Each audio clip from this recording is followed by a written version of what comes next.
Hello everyone, this is Heather and welcome back to the channel. You've already seen the title of this video, so let's get right on into it. Watchmen is a comic book limited series that was written by Alan Moore and illustrated by Dave Gibbons. It was released back between 1986 and 1987, and the best way to describe it is that it is a dense deconstruction of superheroes that asks the question of what the world would look like if superheroes existed, and it turns out they would actually make things a lot more complicated. Lots of social commentary, lots of picking apart at tropes, yada yada yada. So the book is both beloved and controversial. The fans loved the darker take, they loved the complex characters, they loved the artwork, and the critics picked apart at the violence and the darker themes. Still, it was popular enough to get a movie in 2009, and DC tried to blend it with the regular DC comic universe. Nobody liked that. And while Watchmen was praised at first, now people kind of see it in a different light. You see, there's a subsection of the comic book community that think that Watchmen is to blame for the decline of the industry. I'll break it down for you. So because Watchmen was big on deconstruction and subversion, it inspired other people. And unfortunately, many hacks have tried to be the next Alan Moore. They wrote a lot of bad deconstruction stories, the comic books sucked, and the industry started to tank. And this argument of Watchmen destroying the industry was very popular back when all new, all different Marvel was becoming a thing. So around 2017 and all the way to 2020 and even later than that. And it's still evoked every now and again. I still see it on my X feed every now and again. So in preparation for this video, I decided to ask, hey, do you guys think that Watchmen / Alan Moore ruined comic books? Just to gauge everyone's reaction. Some people said yes, for the reasons that I mentioned before, but a surprising majority of the comments said no.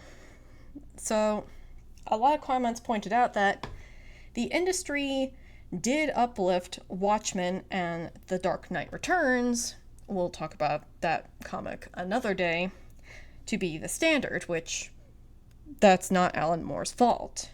And everyone wanted to copy Watchmen / ride the trend. And one particular user, Matt Trench, mentioned that blaming Watchmen for ruining comics is like blaming Tolkien for all of the fantasy knockoffs. And also, comic books were evolving to be darker anyways, and even the more haters admit that it's not his fault that a bunch of hacks tried to copy him. And personally, for me, I think putting all of the blame on Moore is kind of silly. Like other commenters mentioned, comics are getting darker even before Watchmen. Like, heck, you have the death of Gwen Stacy, you've got Demon in the Bottle, you've got Death in the Family, and you've even got that one issue where Speedy became a junkie, which was Snowbirds Don't Fly. I had to look that up real quick, sorry about that. And heck, even Avengers number 200, which was super fucked up when you actually looked into the story, happened before that. And to put things even more into context, Kraven's Last Hunt happened in 1987. Like, that comic came out in 1987, so it's like, it was going that way in the first place. And the industry listened to the fans back then. They saw that people were liking the darker stuff, and they saw that Moore, who was on Swamp Thing for a little bit, he kind of saved Swamp Thing, and people liked what he was doing with Swamp Thing. They saw he was doing darker stuff on Swamp Thing, so they're like, hey, let's give this guy a chance. So it was more like Moore was in the right place at the right time for the industry. And also, that thing about hacks, like, hacks are made every day. They replicate popular things to ride on the magic of the original. Watchmen was popular, so of course it's going to be the target of hacks. Artists and writers can't control those who copy them. Watchmen was simply set as the standard, for better or for worse. Moore just wanted to make a more sophisticated superhero story. You can agree, or you can disagree with his philosophy. He can be too far up his own ass sometimes. I mean, let's be real, Rorschach was right. And you can also be like, WTF with some of his other works, like what the hell was he thinking with Lost Girls and Neonomicon? And it's just, at the end of the day, Watchmen was the next evolution in comics. No more, no less. You can love it or hate it, and that's fine. So why does this debate keep coming up? Well, I think that the reason this debate keeps coming up is because people are just so frustrated with the industry. Too many hacks made too many crappy books.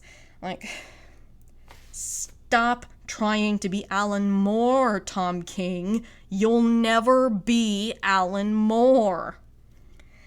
And the industry just kept refusing to listen to fans and even blamed the fans in certain instances.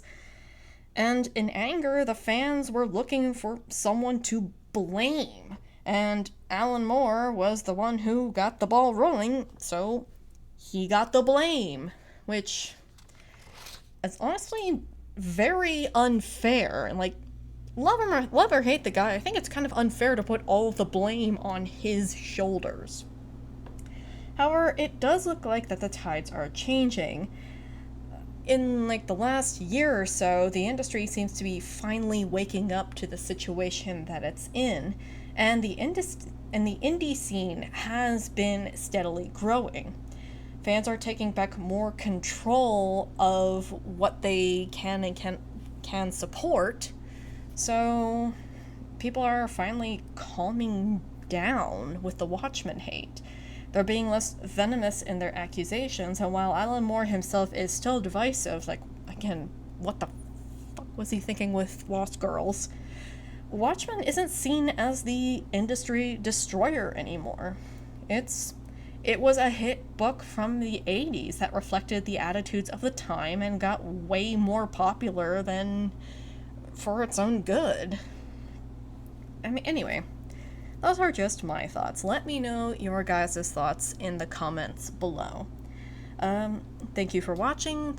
All the links to my socials will be down below, and I'll also put down a link for my independent comic book, Next Evolution. And yeah, I'll see you guys later. Bye!